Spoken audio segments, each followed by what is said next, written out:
Hello, good evening to all the people of the Philippines. I would like to express my feelings.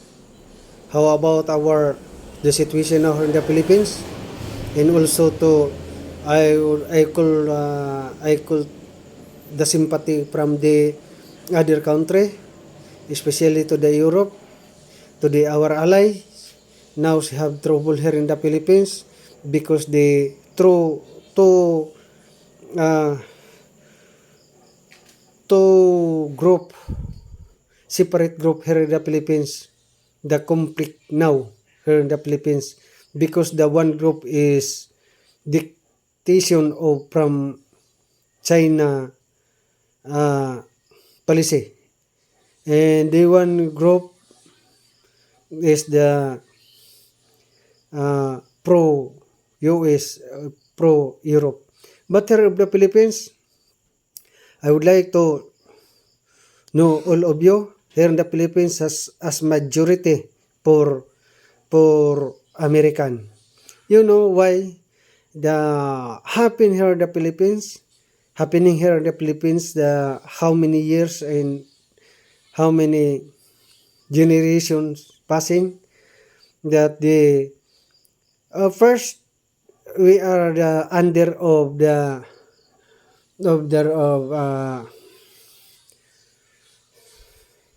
Castilla, and but war to the American war to Castilla. That's why the Americans is handle here of our country. And the next, the the American go away. I don't know what their reason. And 1945 have again war by Japan. But the defense of the American also come here to defense of the Philippines. And also here the history, my best of my experience, the Filipina here, in even if our barangay here, that's the true to life, yeah, history. Even though here in our barangay, they are there so a lot lady married to Europe, and so very good benefits from them, and their support money and loving care and benefits of their money to share of their family here in the Philippines. But China, compared to China, I am so very poor Filipino, I am so ordinary Filipino, but I want to English speaking, even my English speaking is only a basic, but I want to use in English for there are so a lot of uh, understand what I mean to be. So the Chinese here coming here in the Philippines, bring the business. Before that, he want to get married Filipina for residency. After the residency, how many years until the what the rules of the for residency? They separate the Filipina. Separate the Filipina. They don't do anything. They don't do anything because they like me also is pretty innocent of the very poor capacity.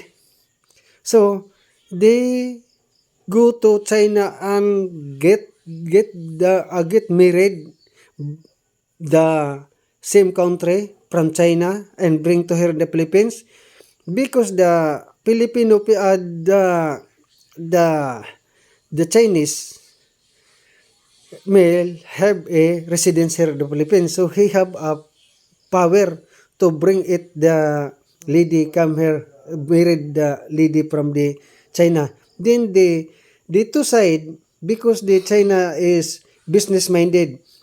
The male Chinese have a money from his own family here in the Philippines, but he separate of the lady from the Philippines. The so here's money. The Filipina is no power to asking the money from the Chinese.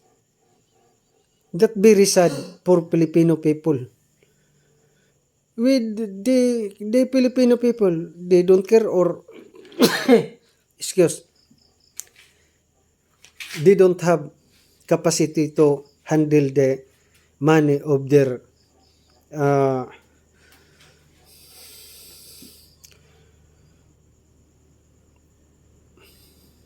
business. So the man of the Chinese is business minded. He got married to also the Chinese have a money also to enclose conclude their money to bring to build here in the Philippines, build business here in the Philippines. That why is boom their business. But the Filipino people very pity because his capacity is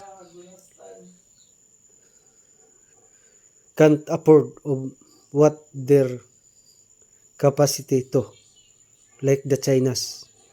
So that's why I would like to express my